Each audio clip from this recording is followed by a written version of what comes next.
그렇죠? 아니, 저 사람도 정상적으로 노력했고, 나도 정상적으로 노력했는데, 저분이 나보다 좀 더 많은 걸 가져가요. 자기 능력으로 이제 가져가는 거예요. 그러니까, 이게, 저는 저기 1000cc짜리를 타고 있는데, 저분은 한 5000cc짜리를 타고 있는 거예요. 매일 보고 사는 거죠. 이런 이제 우리는 이제 그런 비교를 이제 이렇게 겪을 수도 있습니다. 그 속에서 나는 무엇을 느끼는가? 비교의 차이가 나타날 때.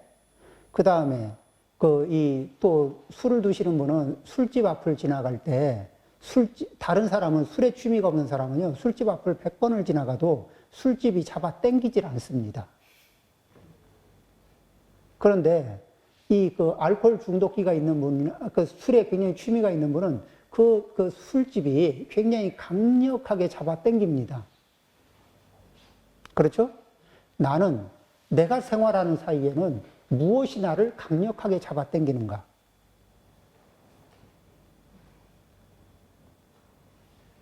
자, 나를 강력하게 잡아 당기는 에너지가 있으면 나는 그것을 내가 결심하고 안 할 거야 이러면은 안 할 수 있다고 자기를 보통은 믿거든요.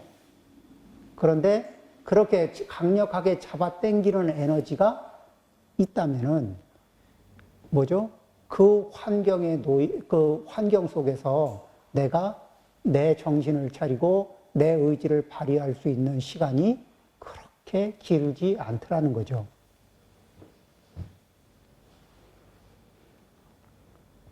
왜냐하면은 계속 내 습관, 내가 가지고 있던 번뇌 습관을 자극하는데, 자극하는데, 그 자극을 받으면서 그 자극에 노출되는 시간이 길어지면 길어질수록 무엇이 약해져요? 내 의지의 벽이 점점 약해집니다. 그렇죠? 그대의 마음을 절대 믿지 마라. 그대의 마음은 믿을만 하지 못하다. 그러면은 여기에서 이렇습니다. 나는 내 의지력을, 그러니까 이 욕망의 대상에 저항하는 내 의지력을 안 믿어. 그러면은 환경이 내 욕망, 나를 자극하는 욕망의 대상이 주변에 쫙 깔려 있어요. 그러면은 나는 내 의지력을 안 믿으면 거기에 남아있을까? 내가 회피할까? 어떻게 할 것 같아요? 저기 욕망의 대상에 감기면은 내가 아주 곤란해지는 건 알아. 그런데 욕망의 대상은 뭐죠? 이 독이 발린 사탕과 같거든. 독은 안 보이고 달콤함은 보여요.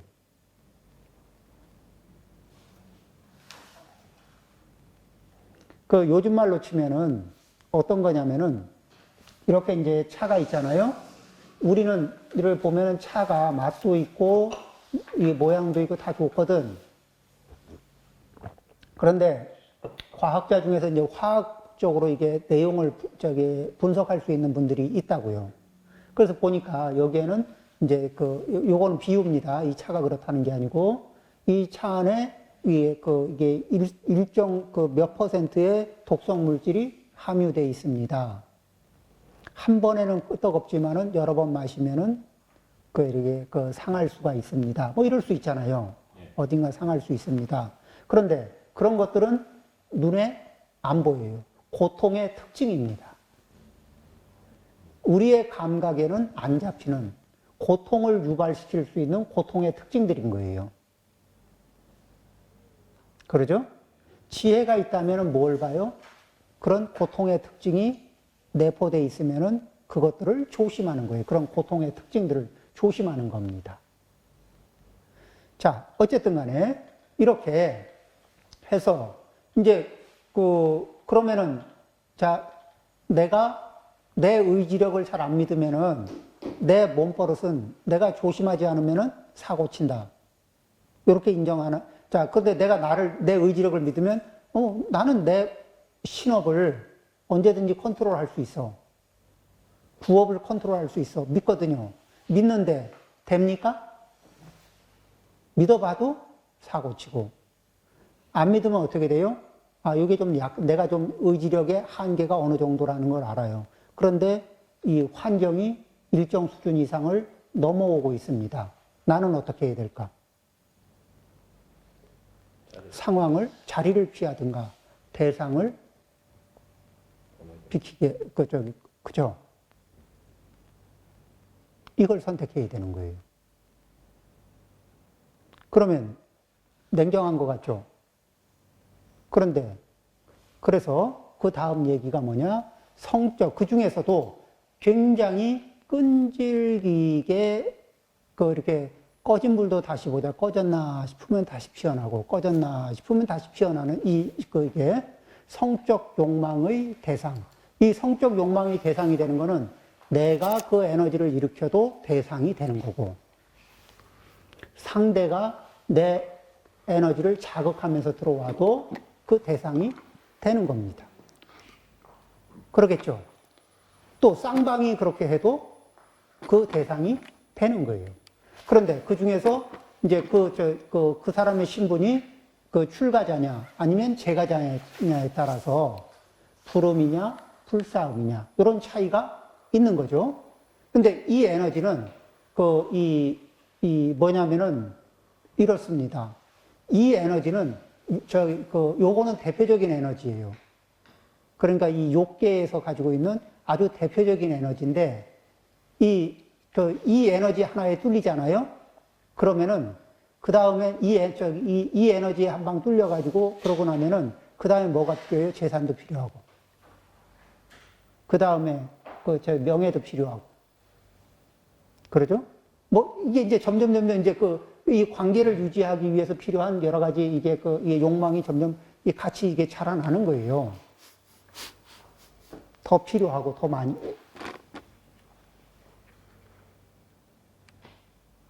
그렇죠. 삶이 그렇죠.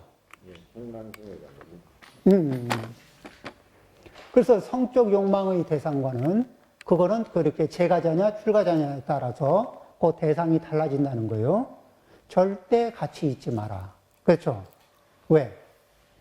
그 욕망의 대상과 같이 있으면 기존의 삶을 파괴하는 재앙이 생긴다.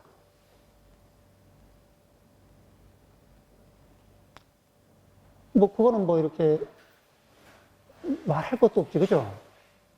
그래서 그거를 왜 우리 삶의 주변에는 우리 주변에는 그런 분들이 그래서 폭탄이 터진 분도 있고 시한폭탄을 끌어안고 사는 분들도 있거든. 그렇죠?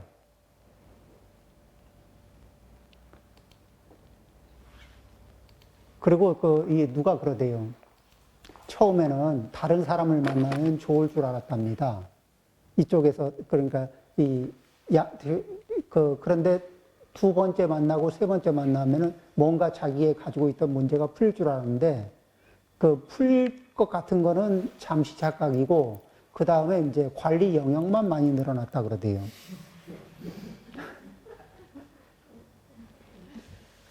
예. 아라한과를 얻는다. 아라한이라는 건 뭐냐면, 이 무학입니다. 아라한이라는 거는 이제 아라한을 무학이라고 하는 아라한과를 무학과라 그러거든요. 그러면은 무학이라는 얘기는 이제 없을 무자에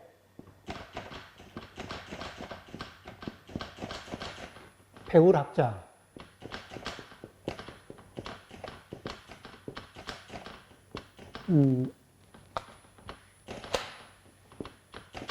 자, 없을 무자에 배울 학자인데, 그럼 이제 배울 게 없는 거예요.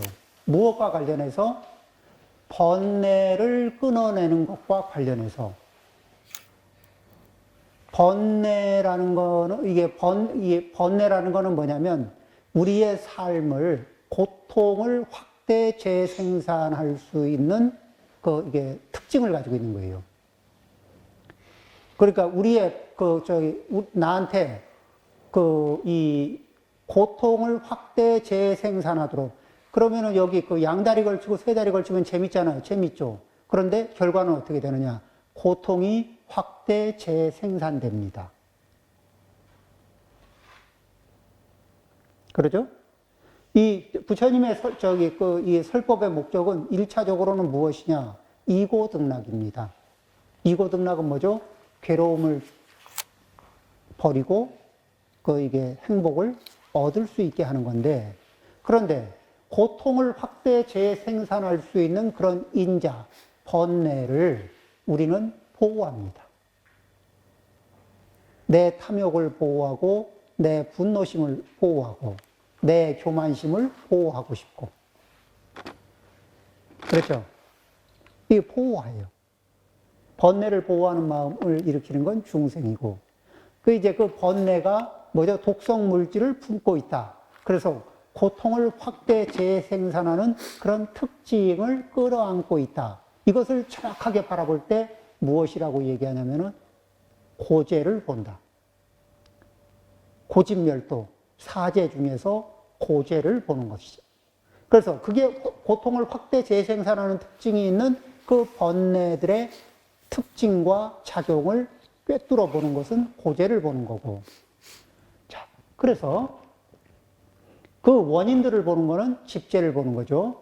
그런데 그래서 그것을 그 원인들을 알아차리고 그 원인들을 깔끔하게 다 정리하는 거예요. 그래서 뿌리를 싹 빼내고 나면은 이게 마당의 잡초를 싹 뺐어요. 잡초를 다 이렇게 마당을 정리했거든. 그래도 시간이 지나면 또 잡초가 올라올까 안 올라올까? 올라와요. 그런데 아예 잡초가 안 올라올 정도로 밑에 그 씨앗까지 깔끔하게 정리한 상태를 아라한과라 그럽니다. 그러면은 더 이상 잡초 제거를 위해서 배워야 할 게 있을까 없을까? 없어요. 그래서 무학입니다. 그러면 유학은 잡초 제거를 위해서 조금 더 배울 게 남아 있다는 거죠. 그렇죠? 그러면 잡초 제거를 위해서 더 이상 배울 게 없는 상태까지 가면은 그런 분의 마음자리에는 잡초의 씨앗이 자리를 못 잡지. 그러니까 그런 거 자리를 잡을 수가 없으니까 그럴 때는 막 이렇게 이 성적 욕망이 그런 걸 자극하려고 하면서 접근을 하더라도 아무 영험이 없는 거예요. 마치 부처님이 보리수화에서 이렇게 계실 때, 이 마왕이 자기 딸들을 막 보내가지고 어떻게 해보려고, 이 부처님 성도하시면 안 된다고, 어떻게 해보려고 막 보내도 아무 효력이 발생이 안 되는 것처럼. 그럴 때쯤 되면은 누구를 만나든지 상대가 어떤 액션을 취하고 나오든지 상관없이 그때는 그대의 마음을 믿어도 좋다. 그 이전에는 뭐예요? 이 잡초의 씨앗이 아직 바닥에 좀 남아있을까, 안 남아있을까? 남아있어요. 그러면은, 그러면은 환경이 아직 그런 환경에서 완전히 벗어났다는 거예요? 안 벗어났다는 거예요? 못 벗어났다는 거예요. 그러면은 조심을 해야 될까? 조심하지 말아야 될까? 조심해야 돼. 그럴 때 조심하는데 누구부터? 자기부터 조심하는 거예요. 자기의 마음을, 아직 내 업을 믿지 말라.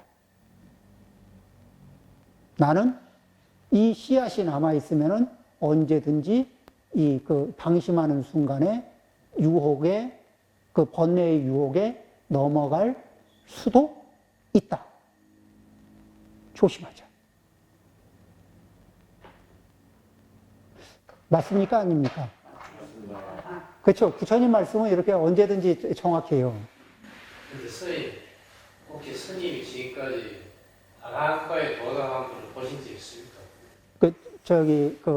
이 부처님이 하신 말씀이 있습니다. 과일을 얻더라도 드러내지 마라.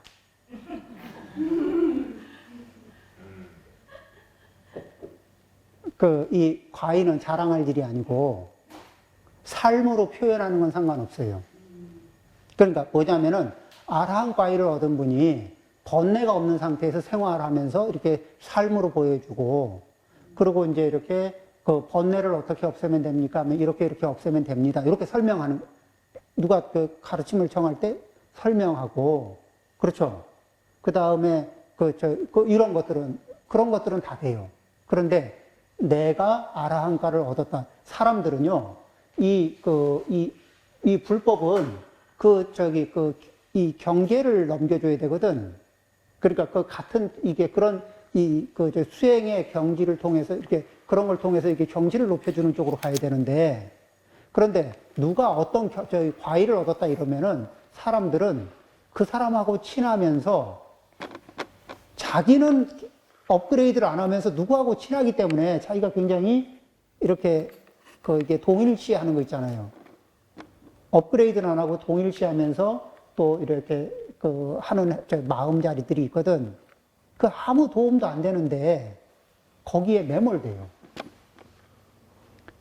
그리고 그 다음에 이게 사람들이 이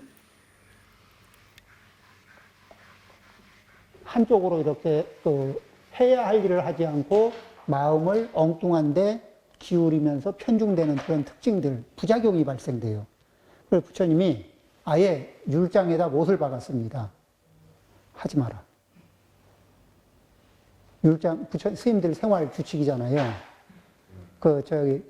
서로 깨달아도, 깨달은 것이 있고, 상인법이라 그래요. 뭐죠? 상인법은 사람을 초월하는 법.